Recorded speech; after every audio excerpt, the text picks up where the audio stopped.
बिस्मिल्लाहिर्रहमानिर्रहीम अस्सलाम वालेकुम वरहमतुल्लाहि वबरकातुहू। मैं हूं इरफान अली और मैं आपको इरफान अली फूड सीक्रेट्स में खुशामदीद कहता हूं। दोस्तों, रमज़ानुल मुबारक आने वाला है और इफ्तारी के बाद हर किसी का मीठा खाने को दिल करता है। तो इसलिए आज मैं आपके लिए जलेबियों की रेसिपी लाया हूं। तो आज हम सिर्फ एक कप मैदे से जलेबी को घर में बना के दिखाएंगे इंशाल्लाह। इसका जायका बाज़ार से बहुत ज़्यादा बेहतर होगा और ये बनता भी इंतहाई आसानी के साथ है। तो चले फ्रेंड्स, स्टार्ट करते हैं इस मज़ेदार सी वीडियो को। जलेबी बनाने के लिए सबसे पहले हम इसके लिए चाशनी तैयार करेंगे।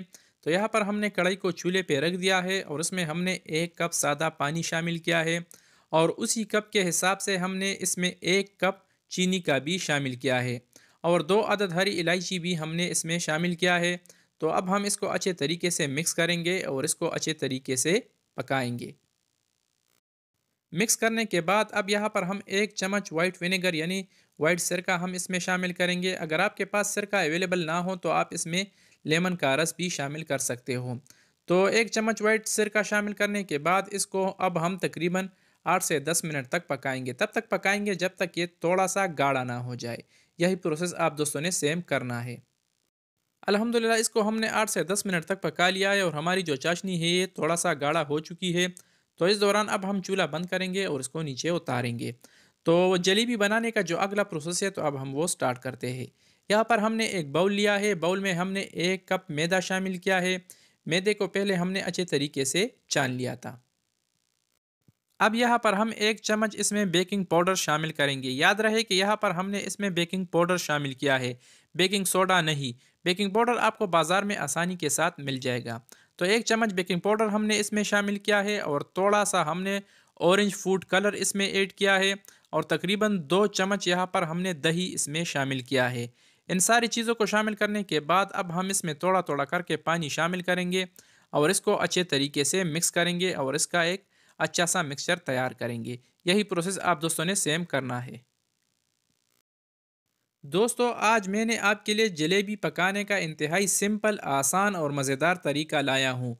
क्योंकि हमारी यही कोशिश होती है कि हम हर रेसिपी को आप दोस्तों के लिए इंतहाई आसानी के साथ पेश कर सके, क्योंकि हर कोई इसको घर में आसानी के साथ फिर बना सके। अल्हम्दुलिल्लाह हमने जलेबी का मिक्सचर तैयार किया है। आप इसे देख सकते हो। इसी स्टेज पे हमें ये चाहिए। तो यहाँ पर हमने एक बाउल लिया है। इसके ऊपर हमने कपड़ा ऐड किया है और अब हम इस कपड़े में जलेबी का मिक्सचर ऐड करेंगे। अगर आपके पास कोई हार्ड यानी सख्त प्लास्टिक हो तो आप उसमें भी ये काम कर सकते हो, लेकिन यहाँ पर मैंने कपड़ा लिया है ताकि आपको आसानी हो। तो हमने जलेबियों का जो मिक्सचर तैयार किया था वो सारा मिक्सचर हम इस कपड़े में ऐड करेंगे। आप इसे देख सकते हो। तो जलेबियों के मिक्सचर को हमने कपड़े में डाल दिया है। अब हम इसके दरमियान में एक छोटा सा सुराख करेंगे। किसी भी चीज़ की मदद से आप इसके दरमियान में यानी बिल्कुल सेंटर में सुराख कर सकते हो। तो अल्हम्दुलिल्लाह यहाँ पर हमने फ़ैन को चूल्हे पे रख दिया है और हमारी जो घी है ये अच्छे तरीके से गर्म हो चुकी है। तो अब हम बारी बारी करके इसके जलेबी बनाएंगे और इसको अच्छे तरीके से फ्राई करेंगे। इसको हम मीडियम चूल्हे पे पकाएंगे। ये तकरीबन 2 से 3 मिनट तक फ्राई हो जाते हैं। हमने जलेबियों को फ़ैन में ऐड किया है और अब हम इसको फ्राई करेंगे। दोस्तों, आप इस रेसिपी को ज़रूर घर में ट्राई करें।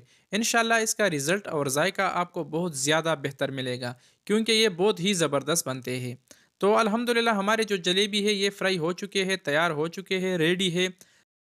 तो अब हम इस जलेबियों को फ़ैन से बाहर निकालेंगे और इसको हम सिर्फ तकरीबन 2 से 3 मिनट तक ठंडा करेंगे। ज़्यादा ठंडा हम इसको नहीं करेंगे।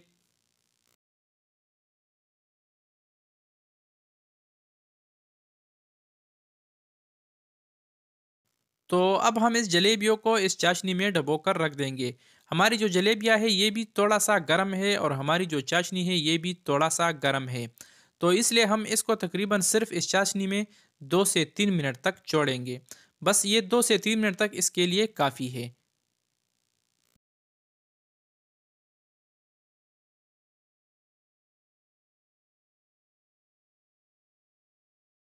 तकरीबन 2 से 3 मिनट तक गुजरने के बाद हमारी जो मज़ेदार जलेबियाँ है ये तैयार है, रेडी है। तो अब हम इस जलेबियों को इस चाशनी से बाहर निकालेंगे। तो आप इसे देख सकते हो। इसका जो कलर है ये भी बाज़ार के जलेबियों से बेहतर है और इंशाल्लाह इसका जायका तो यकीनन बहुत ज़्यादा बेहतर होगा। तो अब यहाँ पर हम एक जलेबी को तोड़कर भी आपको दिखाएंगे कि इसने जो चाशनी है ये पी लिया है या नहीं। तो आप इसे देख सकते हो, अल्हम्दुलिल्लाह शुगर सिरप जो है ये जलेबियों के अंदर तक चला गया है और हमारी जो जलेबियाँ है ये मज़ेदार तरीके से तैयार हो चुकी है, रेडी है। तो दोस्तों, कैसी लगी हमारी आज की आसान सी और मज़ेदार सी रेसिपी? उम्मीद करता हूँ आप दोस्तों ने हमेशा की तरह हमारी आज की आसान सी रेसिपी काफ़ी पसंद की होगी। अगर वीडियो पसंद आई है तो वीडियो को भी लाइक करें और शेयर करें, और चैनल को तो ज़रूर सब्सक्राइब करें। तो फ्रेंड, मिलते हैं नेक्स्ट वीडियो में, तब तक के लिए अल्लाह हाफिज़।